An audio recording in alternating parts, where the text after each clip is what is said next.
pati si Yuan kinukumbinsi na ng babaeng yun. Bini-brainwash si Yuan para makuha yung simpatsya niya.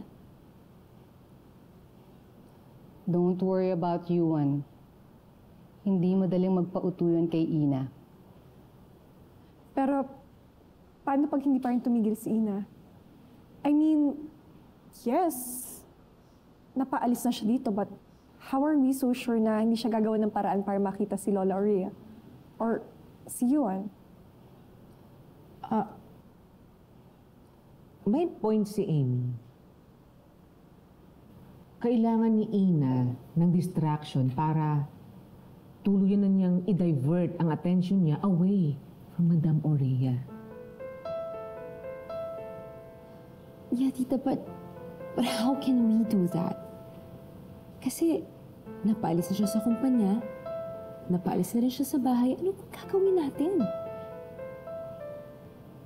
Leave it to me. Alam ko na kung ano ang major distraction ni Ina. Her greatest weakness.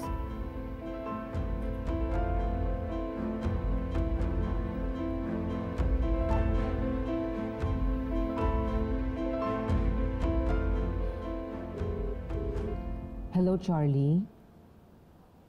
May kailangan pa tayong gawin para tuluyang matanggalan ng pakpak si Ina. Nono, baka pwede na muna tayo kumain na? Ay! Wag galaw! Di pa tapos, oh! Nono. Di pa tapos drawing ko. Wala pa, Tina.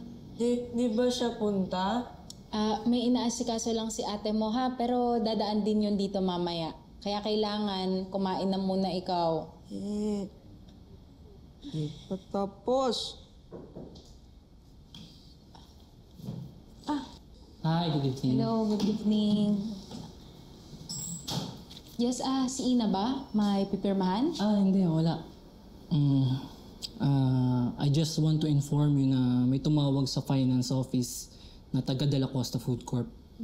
Simula ngayon, pinuputol ng Dela Costa Food Corp ang financial support sa hospitalization ni Nono. Ano? Alam na ba ni Ina to? Sa tingin ko, hindi pa eh. Ano mangyayari kay Nono? Madi-discharge ba siya? Hindi naman. Pinatanggalan ng mga Dela Costa ang financial support. So, starting today, kay Miss Ina na nakabilang lahat ng expenses ng kapatid niya. And kung kaya naman po ni Miss Ina na ipagpatuloy yung pagpapahospital ni Nono dito, wala namang problema. Sandali. Tatawagan ko muna si Ina ha. Sandali pa, Nono, wait lang ha. Kumain ka? Ito na.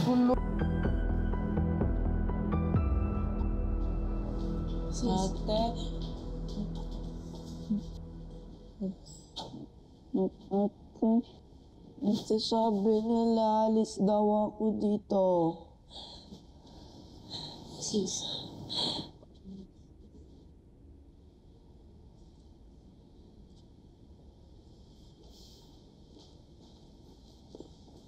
Sis, pati si Nono, ginigipit na rin nila. Lahat ng bills simula ngayon, kailangan mo na isettle. Yun nga eh, paano? Wala na akong trabaho. Yung natitira kong pera, natitira kong ipon, hindi nakakasya sa amin ni Nono, lalo na ngayon. Wala na rin kami matitirahan. Sabi ng nurse kanina, kung hindi mo na kayang bayaran yung mga darating pang bills, it's either ilipat mo na muna si Nono sa public hospital or iuwi mo muna siya. Sis, mas mapapagastos ka pag patuloy pa rin nakakonfine dito si Nono. Di ba inaantay pa naman natin kung kailan siya lalakas para sa operasyon niya? Baka mas makakabuti kung iuwi mo muna siya.